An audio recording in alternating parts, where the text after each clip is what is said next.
우리는 지난주 남유다의 왕이었던 우시아에 대해서 함께 살펴보았습니다. 시대적으로는 약 한 BC 760년경이 될 겁니다. 정확하진 않지만 그 정도가 될 것 같아요. 이때 당시 북이스라엘은 여로보암 2세가 왕이었고 남유다는 우시아가 통치하던 때였습니다. 이때 하나님의 말씀을 전한 선지자가 있는데 오늘 우리가 살펴보는 아모스라고 하는, 사실 우리가 가까이 하기에는 너무 어려운 말씀이기도 한데, 이 아모스 선지자가 바로 우리가 지금 살피고 있는 그 시대의 말씀을 전한 선지자입니다. 1장 1절, 오늘 좀 왔다 갔다 할 텐데요. 이 아모스의 전체 말씀을 오늘 한 설교로 좀 정리를 하려고 하는데요. 1장 1절을 한번 보십시오. 1장 1절 다 같이 읽겠습니다. 시작. 유다 왕 우시아의 시대, 곧 이스라엘의 왕 요아스의 아들 여로보암의 시대, 지진 전 2년에 드고와 목자 중 아모스가 이스라엘에 대하여 이상으로 받은 말씀이라. 아멘. 지금까지 우리가 살펴보았듯이 북이스라엘의 여로보암도 하나님의 긍휼로 번성하여 땅이 넓어지는 역설적인 축복을 받았습니다. 하나님 앞에 범죄했는데 하나님은 이 여로보암에게 그 아브라함의 언약, 모세의 언약, 다윗의 언약을 기억하셔서 긍휼을 베풀어 주셨죠. 그래서 솔로몬 이래로 가장 넓은 땅을 누렸던 시대가 바로 이 여로보암 2세 때의 북이스라엘이었습니다. 남유다도 마찬가지죠. 1장 1절에 유다 왕 우시아라고 표현하고 있는데 지난주에 우리가 살펴본 사람 아닙니까? 전쟁에서 승리하고 내적으로도 목축과 농업이 발달해서 풍요의 시대를 맞이했습니다. 남유다는 암몬에게까지 조공을 받을 정도였죠. 바로 이때에 드고아의 목자 아모스를 하나님께서 세우셔서 북이스라엘로 가서 하나님의 말씀을 전하도록 하시는 겁니다. 원래 이 드고아는 예루살렘 베들레헴 근방입니다. 베들레헴 근방의 작은 마을인데 하나님이 이 아모스를 북이스라엘로 보내서 말씀을 전하게 하신 것이죠. 그래서 이 아모스의 말씀은 주로 북이스라엘을 향한 경고의 말씀인데 남유다도 들어야 할 말씀으로 여겨집니다. 왜냐하면 하나님께서 이 남유다도 언급하시거든요. 그래서 오늘 이 아모스 선지자가 전한 말씀 중에 핵심적인 내용을 함께 살펴보면서 은혜를 나눠 보고자 합니다. 먼저 1장으로 가보시면요. 1장에서는 요약해서 말씀드리면 이스라엘 주변 국가에 내리실 심판에 대해서 말씀하십니다. 그래서 이 이방들을 쭉 설명하는데요. 이방들이 언급되는 나라들을 쭉 살펴보면 이렇게 원을 그리고 있는 것을 볼 수 있어요. 원을 이렇게 그리다가 점점 중앙으로 가는데 유다와 북이스라엘로 갑니다. 이렇게 뱅글뱅글 돌면서 점점 이제 북이스라엘을 주목하게 만드는 과정 속에 있는 거예요. 그러면서 이제 유다에게 내리실 벌이 있다라고 2장에서 말씀하고 있습니다. 2장 4절 5절 함께 읽어보는데요. 제가 4절을 읽고 5절 다 같이 읽겠습니다. 여호와께서 이와 같이 말씀하시되 유다의 서너 가지 죄로 말미암아 내가 그 벌을 돌이키지 아니하리니 이는 그들이 여호와의 율법을 멸시하며 그 율례를 지키지 아니하고 그의 조상들이 따라가던 거짓 것에 미혹되었습니다. 시작. 내가 유다에 불을 보내리니 예루살렘의 궁궐들을 사르리라. 아멘. 유다가 죄를 지었다. 유다의 서너 가지의 죄가 있다라고 말씀하십니다. 무엇이었습니까? 율법을 멸시했다. 여호와의 율례를 지키지 아니했다. 그리고 조상들이 따라가던 거짓 것에 미혹되었다라고 유다를 지목합니다. 여러분, 우시아 시대 때 어떤 잘못을 지었었습니까? 여러분 생각해 보십시오. 지난주의 말씀을 한번 기억해 보십시오. 우시아 때의 범죄를 생각한다면 조상들이 계속해서 남겨두었던 산당을 이 우시아도 남겨두었다라고 하는 것을 우리가 살펴봤었습니다. 그죠? 계속적인 우상 숭배를 이 우시아가 남겨두는 그런 잘못을 범한 것이죠. 또 뿐만 아니라 이 우시아는 허락하지 아니한 이 번제단 분향단에 분향을 하는 그런 죄를 짓기도 했죠. 그래서 하나님께서 이 유다에 불을 내리시겠다라고 말씀하시는데 우시아의 몸에 불이 났습니다. 어떤 불이 났죠? 나병이라고 하는 불이 났습니다. 이 불이라고 하는 것은 심판적인 의미를 봤을 때 나병이라고 하는 불이 그의 몸에 난 것이죠. 그리고 나중에 유다는요, BC 586년에 예루살렘의 궁궐이 불타는 심판을 결국 받게 되는 것이죠. 그리고 이제 북이스라엘을 주목합니다. 그래서 북이스라엘이 사실 이 아모스의 전체 대상인데 북이스라엘의 죄는 훨씬 더 많습니다. 여러분 2장 6절로 8절 말씀을 보십시오. 좀 더 구체적으로 북이스라엘의 죄를 언급하시는데요. 제가 6절 7절을 읽고 8절 다 같이 읽겠습니다.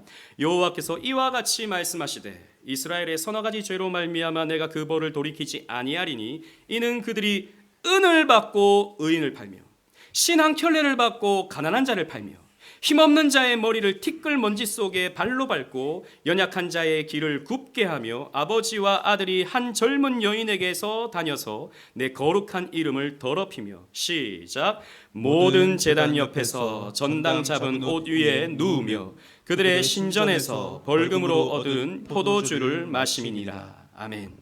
여러분 보세요. 은 하나에 종으로 사람을 팔아버립니다. 여러분 우리가 성경을 봐서 알지만 요셉도 은 20개에 팔렸다고요. 그런데 이 시대의 북이스라엘은 은 하나에 사람이 팔려버립니다. 심지어는 신 한 짝에 사람이 팔려버리는 것이죠. 인신매매입니다. 사람의 몸값이, 사람의 인권이 그렇게 유린되는 거예요. 이것을 과장법이라고도 볼 수 있어요. 어떻게 본다면 너무 과장한 것이 아닌가? 근데 그만큼 인간의 존엄성이 파괴되는 사회였다라고 하는 것을 하나님이 꼬집으시는 것이죠. 그리고 보세요. 힘없는 자의 머리를 티끌 먼지 속에 발로 밟았다 그랬습니다. 여러분 보세요. 사람의 머리를 티끌 먼지 속에 밟는다라는 말이 무슨 말입니까? 흙바닥에 사람의 얼굴을 묻어두고 사람이 그 위에 밟아버리는 것이죠. 사람에 대해서 함부로 하는 것입니다. 그리고 성적인 범죄를 언급하고 있는데 아버지와 아들이 한 젊은 여인에게 다닌다. 이 말이 무슨 말입니까? 성매매를 말하는 것입니다. 성적인 타락과 범죄가 극에 달한 것이죠. 또 전당 잡은 옷 위에 편하게 눕고 남의 것을 빼앗아서 돈 빌려주고 보증으로 받은 그 옷감 위에 편하게 눕고 또 벌금으로 포도주를 마시는 다른 사람의 것을 이제 빼앗아서 벌금으로 빼앗아서 자기는 포도주를 마시고 희희낙낙하는 이런 모습을 북이스라엘이 보였다라는 것입니다. 여러분 한자성어로 이런 상황을 뭐라고 말할 수 있겠습니까? 지난주에 우리 우시아를 용두삼이라 그랬는데 이런 상황을 여러분 어떤 말로 표현할 수 있겠습니까? 제가 생각해 봤는데 가렴주구라는 말 여러분 아십니까? 가난한 사람들에게 피고름을 빠는 것이죠. 가난한 사람들의 것을 빼앗아서 내가 희희낙낙하며 사는 것이죠. 부유한 자들이 가난한 자를 학대하고 사람을 돈 받아 팔아버리고 인격을 훼손하며 그것들을 빼앗아서 자기 부요를 누리는 것입니다. 그런 시대에 대해서 하나님이 지금 지목하고 있는 것입니다. 이것은 죄다라는 것입니다. 이 죄에 대해서 하나님이 벌을 내리신다라고 말씀하시는 겁니다.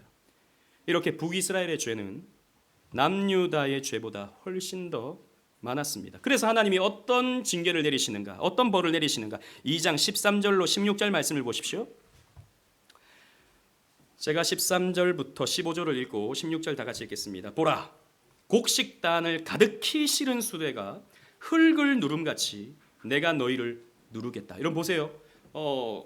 이 농부들이 밭을 갈면서 수레를 끌잖아요. 여러분 농사 짓는 곳에 가면 바퀴 하나밖에 없는 그런 수레, 여러분 흙 위에서 가려면 바퀴 하나가 있는 게 편하잖아요. 그 수레가 이렇게 가면 흙은 어떻게 됩니까? 자국이 남죠. 눌려서 자국이 남죠. 깊이 파이죠. 하나님이 그렇게 너희를 눌러버릴 것이다. 라고 말씀하십니다. 어떻게 해요? 14절부터 보시면 빨리 다름박질하는 자도 도망할 수 없으며 강한 자도 자기 힘을 낼 수 없으며 용사도 자기 목숨을 구할 수 없으며 활을 가진 자도 설 수 없으며 발이 빠른 자도 피할 수 없으며 말 타는 자도 자기 목숨을 구할 수 없고 16절 시작 용사 가운데 그 마음이 굳센 자도 그날에는 벌거벗고 도망하리라 여호와의 말씀이니라. 아멘. 여러분 이 14절로 16절 말씀을 한마디로 요약하면 어떻게 표현할 수 있겠습니까? 너희들은 심판을 피할 수 없다라는 거예요. 북이스라엘아, 너희들이 그렇게 살다가는 하나님의 심판을 결코 피할 수 없다라는 것입니다. 그래서 하나님은 북이스라엘에 긍휼을 베풀어 주셔서 그들의 죄를 그대로 갚지 아니하시고 아브라함과 모세와 다윗에게 약속하셨던 그 약속대로 은혜를 흘려주셨는데 풍성한 것을 흘려주셨는데 이들이 그것을 값싼 은혜로 생각하고 값싼 긍휼이라고 생각하고 뭐 이 정도쯤은 죄 지어도 하나님이 봐주시던데? 라고 생각하고 더 심한 죄, 더 악한 죄를 짓다가 하나님이 진노하신다라는 것이죠. 여러분 기억하십시오. 하나님은 인내하시는 하나님이십니다. 하나님은 자비를 베푸시고 긍휼을 베푸시고 더디 노하시는 하나님이십니다. 그러나 그 자비를 가벼이 여기고 헛된 것으로 생각하고 아무렇지 않게 생각하면서 더 악한 죄를 계속해서 짓게 된다면 하나님은 그 죄에 대해서 반드시 보응하시는 하나님이시라는 것을 여러분 기억하셔야 돼요. 그래서 결국 하나님은 이 아모스 선지자가 이 말씀을 전한 후에 약 30년 후에 약 30년이 지나서 북이스라엘을 BC 722년에 아수르에 의해서 멸망시켜 버리는 것입니다. 본회포 목사님은 그때 당시에 지금으로부터 한 100여 년 전쯤에 독일 교회의 모습을 보면서 이 독일 교회가 말하는 은혜는 값싼 은혜다라고 표현을 했어요. 값싼 은혜. 그러니까 우리는 예수님의 은혜로 말미암아 우리의 죄가 과거와 현재와 미래 다 용서받았다라는 것이죠. 그러니까 이 정도 죄쯤은 앞으로도 용서받으니까 괜찮은 거야 라고 생각하면서 세상 사람들과 다를 바 없이 계속해서 살더라라는 겁니다. 그것이 값싼 은혜다 라고 말했습니다. 여러분 정말 우리가 은혜를 받으면 죄는 고통스러운 겁니다. 죄는 피하고 싶어집니다. 왜요? 이 죄가 하나님의 마음을 아프게 하기 때문이죠. 우리도 마찬가지입니다. 십자가의 은혜를 가벼운 것으로 여기지 마십시오. 여러분 칭의 교리를 남용하지 마십시오. 이신칭의를 여러분 함부로 여러분 사용하지 마십시오. 두려운 마음으로 받으셔야 돼요. 두렵고 떨림으로 우리는 하나님의 은혜를 대해야 됩니다. 하나님이 은혜를 은혜대로 여기지 아니하는 우리들에게 징계하실 수 있다라는 것입니다. 교리적으로 우리는요, 여러분, 우리는 궁극적인 심판을 받지는 않습니다. 우리는 하나님 안에 있기 때문에 그리스도의 그 십자가 대속공로로 말미암아 우리는 결국에는 견인의 은혜로 천국까지 갈 것입니다. 그러나 그 과정 속에서 우리가 계속해서 범죄하면 하나님은 우리를 징계하신다라고 분명히 성경은 말씀하고 있습니다. 아까 우리 주일학교 어린이들에게도 제가 한번 물어봤어요. 시우야, 시우는 좋아하는 게 뭐야? 그러니까 시우가 좋아하는 게 뭔지 아세요, 여러분? 라면을 좋아한대요. 저는 그 말을 듣고 너무 기뻤습니다. 나도 그런데. 저 라면 되게 좋아하거든요. 저는 예전에 저희 누나가 저한테 물어봤어요. 야, 너는 라면을 왜 이렇게 좋아해? 돈가스가 좋아? 라면이 좋아? 제가 당당하게 말했죠. 라면이 훨씬 좋지. 돈가스는 그때 당시에 3,000원, 4,000원 했지만 라면은 500원이면 살 수 있는 거예요. 얼마나 좋습니까? 하나님이 내려주신 일반 은총 가운데 라면만 한 게 있습니까? 아무튼 이걸 말하는 게 아니고, 그래 시우야 너 라면이 좋아하지. 그러면 오늘 점심에도 라면 먹고 오늘 저녁에도 라면 먹고 내일 아침에도 라면 먹고 내일 점심에도 라면 먹으면 엄마가 뭐라 그럴 것 같아? 뻔하죠. 혼내는 거죠. 먹지 말라 그럴 것. 혼내는 겁니다. 그죠? 우리 아이들이 게임을 좋아하는데 하루 종일 게임 이거 막 쳐다만 보고 있고 밥도 안 먹고 게임하고 학교도 안 가기 싫어 나 게임할 거야 그러면 여러분 아버지가 어떻게 하겠습니까? 저는 아이들을 때리진 않습니다만 등짝 스매싱을 날릴 수 있죠. 그런 건 아니겠습니까? 사랑하기 때문에 징계할 수 있는 것이죠. 아버지이기 때문에 징계할 수 있는 겁니다. 히브리서 기자는 이렇게 말합니다. 어찌 아버지가 징계하지 않는 아들이 있으리요 라고 말씀하십니다. 이것을 아모스 선지자는 여호와의 날이라고 말합니다. 여러분 5장 18절로 20절 말씀 찾아보시기 바랍니다. 5장입니다. 5장 18절로 20절 말씀 제가 18절 19절 읽고 20절 다 같이 읽겠습니다. 화 있을진저 여호와의 날을 사모하는 자여 너희가 어찌하여 여호와의 날을 사모하느냐 그 날은 어둠이요 빛이 아니라 마치 사람이 사자를 피하다가 곰을 만나거나 혹은 집에 들어가서 손에 벽에 대었다가 뱀에게 물림 같도다. 시작. 여호와의 날은 빛 없는 어둠이 아니며 빛남 없는 캄캄함이 아니냐. 아멘. 여러분 여기에서 여호와의 날이라고 하는 표현이 선지서에서 처음으로 등장합니다.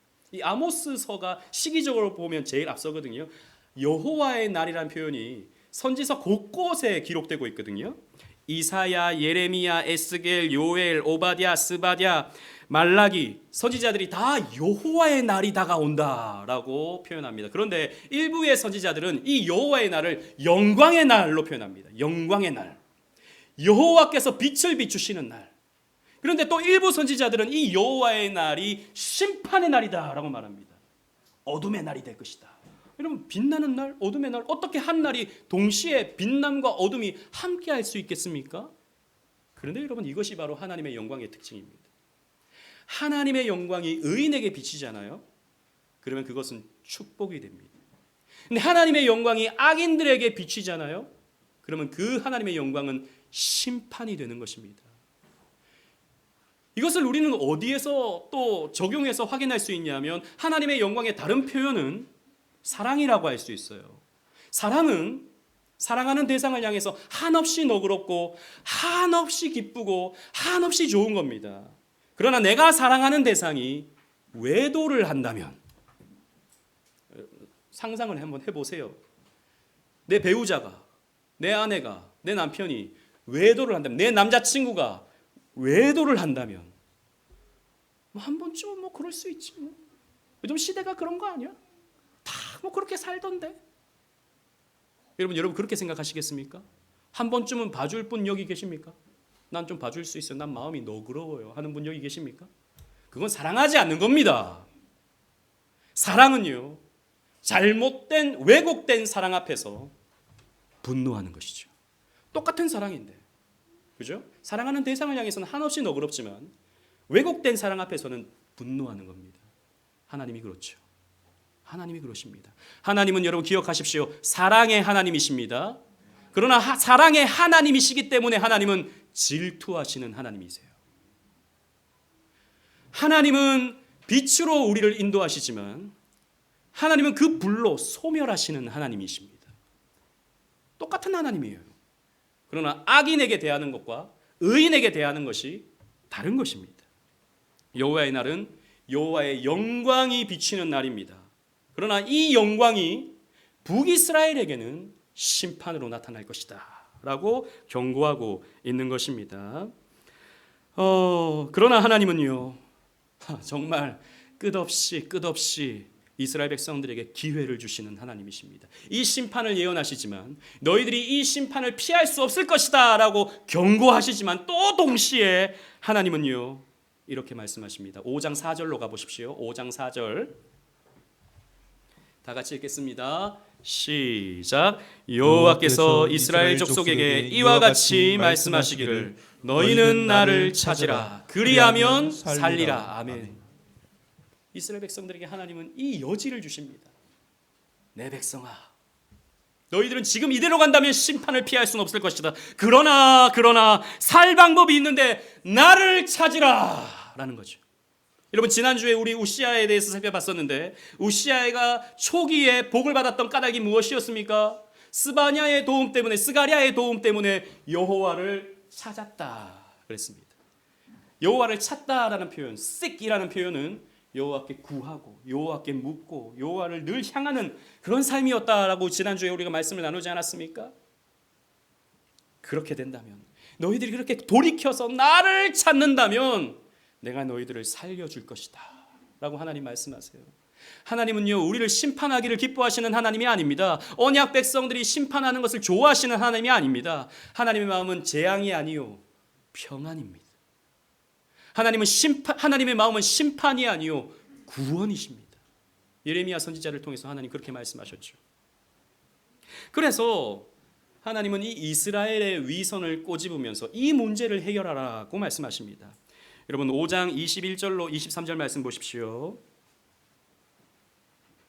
제가 21절 22절 말씀 읽고 23절 다 같이 읽겠습니다. 내가 너희 절기를 미워하며 너희 성회를 기뻐하지 아니하나니 너희가 내게 번제나 소제를 드릴지라도 내가 받지 아니할 것이요 너희 살찐 희생의 화목제도 내가 돌보지 아니하리라. 시작.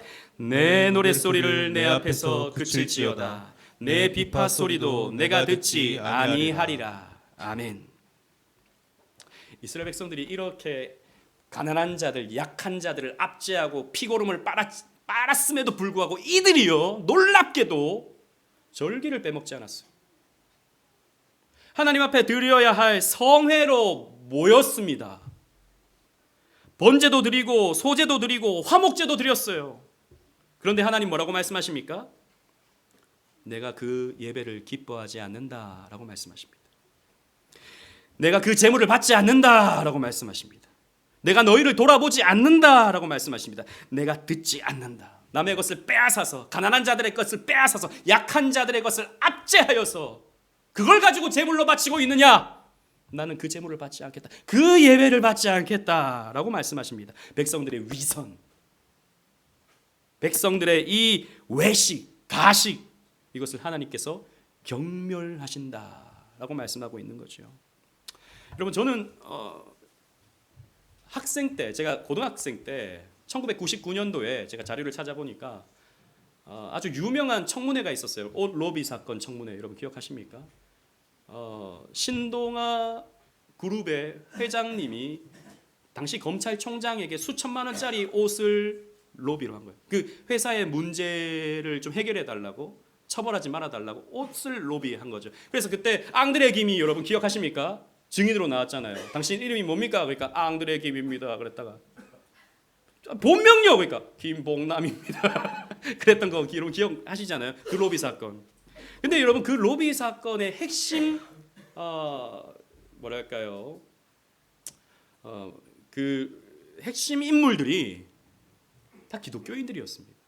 저 분당의 아주 큰 교회, 이름만 대면 다 아는 교회의 권사님들 사이에서 서로 이제 이 문제를 이제 해결해 주려고 하다가 발각된 것이죠. 막 묻습니다. 누가 거짓말한 겁니까? 제가 그때 그 밥 먹으면서 그 청문회를 봤던 기억이 있어요. 저 권사님이 거짓말한 겁니다. 우리가 같이 기도원 가고 우리가 같이 선교하고 그랬는데 제가 가만히 보니까 그 권사님이 그렇게 뇌물을 주고 거짓말한 겁니다. 라고 이렇게 얘기를 하더라고요. 저는 그때 처음으로 이 세상 사람들 앞에서 기독교인들이, 물론 그 전에도 있었을지 뭐 저는 어려서 잘 모르겠지만, 조롱을 받는구나라는 생각을 했어요. 그 선교 다니고 그 무슨 봉사활동 다니고 그러는데 뒤에서는 보따리를 챙기고 뇌물로 갖다 바치면서 자기들의 죄를 가려달라고 검찰총장에게 로비를 하는, 여러분 그런 선교를, 그런 봉사를, 그런 예배를 하나님께서 경멸히 여기신다라는 거예요. 하나님은요 정의의 하나님이십니다. 근데 이 정의가 뭐냐? 하나님은 고아와 과부들을요 차별하지 않으신다. 오히려 그들을 도우시는 하나님이다 라는 것을 성경이 말해주고 있습니다. 신명기 10장 18절 말씀 주보에 있습니다.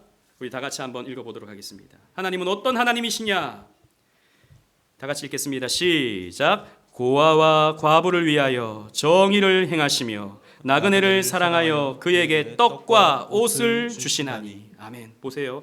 하나님은 정의를 행하시는데 어떤 정의입니까? 고아와 과부, 나그네를 사랑하고 그들에게 떡과 옷을 나누어 주시는 하나님이시다라는 거죠. 이스라엘 백성들이 출애굽할 때 광야에서는 다 가난했습니다. 먹을 것이 다 없었고 뭐 마실 물이 다 없었어요. 그때 하나님은 그들을 어떻게 먹이시죠?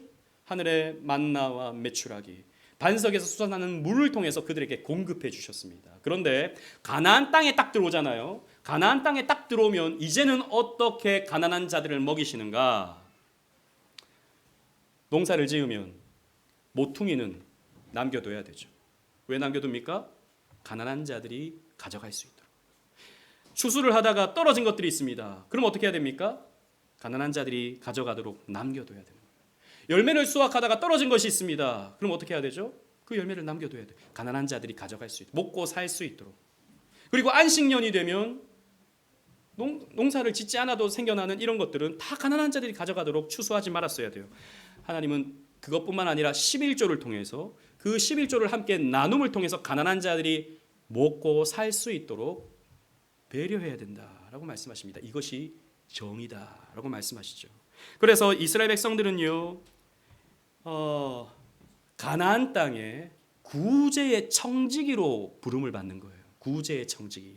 여러분 보세요. 신명기 14장 29절 그 밑에 있는 말씀입니다. 다 같이 읽겠습니다. 시작. 너희 중에 분깃이나 기업이 없는 레위인과 내 성중에 거류하는 객과 및 고아와 가부들이 와서 먹고 배부르게 하라. 그리하면 내 하나님 여호와께서 내 손으로 하는 범사에 내게 복을 주시리라. 아멘. 읽으라 할 때 읽으세요.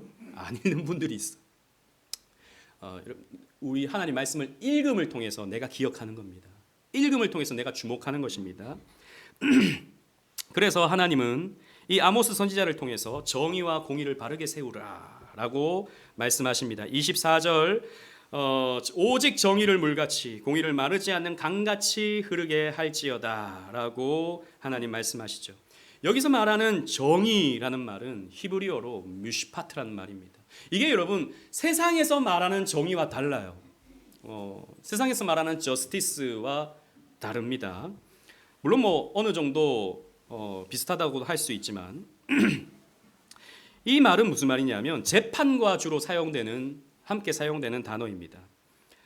부요한 자에게 유리한 재판을 하지 않고 가난한 자에게 불리한 재판을 하지 않는 재판적 정의가 바로 이 미슈파트라는 단어입니다. 여러분 오늘날 이런 게 문제가 되지 않습니까? 지금 우리 사회에서 사람들이 사법부를 신뢰하지 않잖아요. 유력한 자들에게는 아주 너그러운 혹은 정치적 입장에 따라서 이 판사가 이쪽의 입장에 서 있으면 아주 너그럽게 해주고 반대쪽에 있으면 아주 가혹하게 처벌하는, 이게 지금 우리 사법부의 신뢰를 지금 엄청나게 무너뜨리고 있는 것 아닙니까? 이걸 회복하라는 거예요. 미슈파트. 똑같이 적용해라라는 겁니다.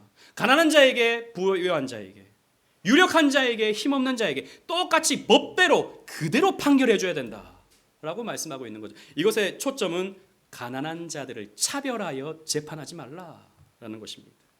그래서 이것을 우리말로 조금 더 가깝게 표현하면 공정이라고 할 수 있습니다. 공정. 정의보다도, 물론 공정도 정의의 의미가 포함되죠. 공정한 재판. 이것을 말할 수 있어요.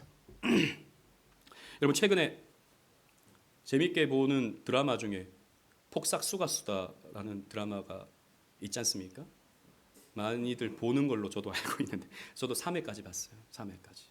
거기 보니까 아주 재미있는 장면이 있었는데 그 주인공 애순이가 반장 선거에 나갔는데 무려 37표를 받았습니다. 근데 그 반에 이만기라는 친구가 있어요. 왜 이만기인지는 잘 모르겠는데 이 친구는 군인 아들이에요. 27표를 받았습니다. 그럼 누가 반장이 돼야 됩니까? 애순이가 반장이 돼야 돼요.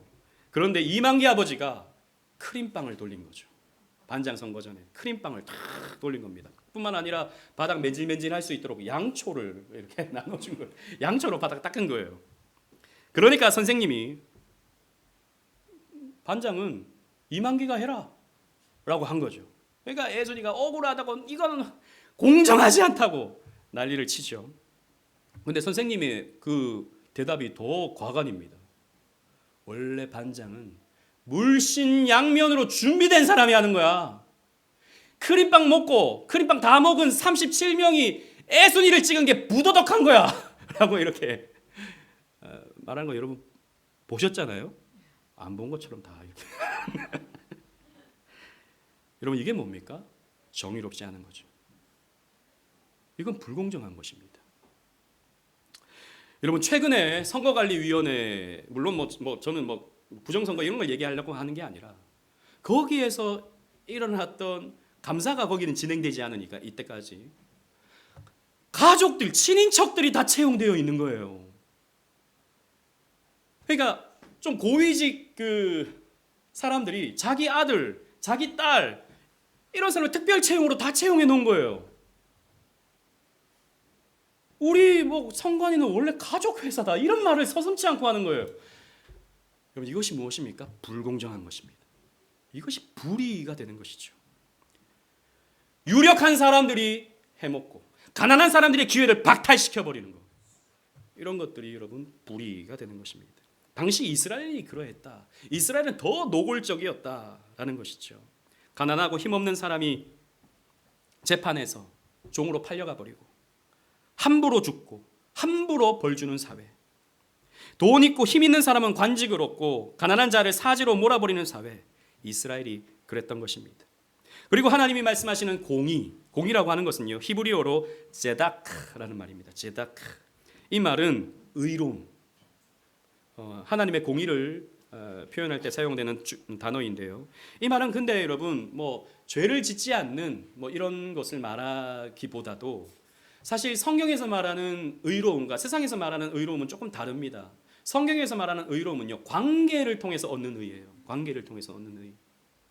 이 제다카라는 말이 그런 뜻을 가지고 있습니다. 여러분 우리가 어떻게 의로워질 수 있죠? 성경에서는 우리가 어떻게 의로워질 수 있다고 말합니까? 하나님 안에 있음으로.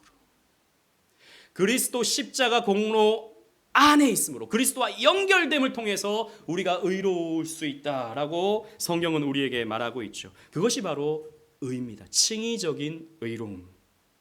그래서 사실 성경에서 말하는 공의는 사실 이런 righteousness라고 하는 그런 의미보다도 은혜에 가깝습니다. 그래서 여기에서 공의라는 말 대신에 은혜를 집어넣는 것이 조금 더 우리에게는 와닿아요. 이런 것이죠. 가난한 자들에게 은혜를 베풀라라는 것입니다. 은혜가 뭡니까? 거저 주는 것이죠. 가난한 자들의 내 것이라고 쥐지 말고 나누어 주라라는 겁니다. 제가 아까 주영이한테 주영아 빼빼로가 너한테 10개가 있는데 우리 하람이가 누나 2개만 줘. 그러면 우리 주영이 줄 수 있겠어? 라고 하니까 우리 주영이가 줄 수 있대요. 별로 감동을 안 하시네. 빼빼로 2개 주는 게 아이들에게는 쉽지 않습니다. 10개 다 내 건데 우리 엄마가 나 먹으라고 사준 건데 그걸 내가 왜 줘? 이게 은혜 없음이에요. 이게 은혜 없음입니다. 은혜는 기꺼이 2개를 하람이에게 주는 것이죠. 그냥 대가 없이 다 주는 것입니다. 여러분 이게 은혜입니다. 가난한 자들에게 나누어 주라는 겁니다. 여러분 하나님이 여러분들에게 은혜를 베푸셨습니다. 그죠? 구원뿐만 아니라 삶 속에서 여러분들은 하나님의 은혜를 누리고 살아간다고요. 그래서 여러분 다 직장 생활하고 다 사업하고 있지 않습니까? 하나님이 불어버리시면 여러분 우리 직장 생활 못합니다. 우리 사업 못해요. 근데 하나님이 은혜를 주셔서 우리가 다 먹고 살아요. 그러면 그 은혜를 어떻게 해야 됩니까? 흘려 보내줘야 돼요. 그래서 뭐라고 말씀하십니까? 정의를 물같이 공의를 강같이 흐르게 하라 라고 말씀하시는 거예요. 흘려주는 겁니다. 흘려줘야 돼요. 그래서 교회는 이 하나님 나라 공동체인 교회는요 이 은혜를 함께 흘려주는 공동체입니다. 그래서 혼자 신앙생활하는 사람, 유튜브 보면서 혼자 신앙생활하는 사람은요 이걸 흘려 보내줄 수가 없어요. 왜? 흘려 보내줄 데가 없는데. 근데 여기 오잖아요. 여기 오면 흘려 보내줘야 될 사람들이 있습니다.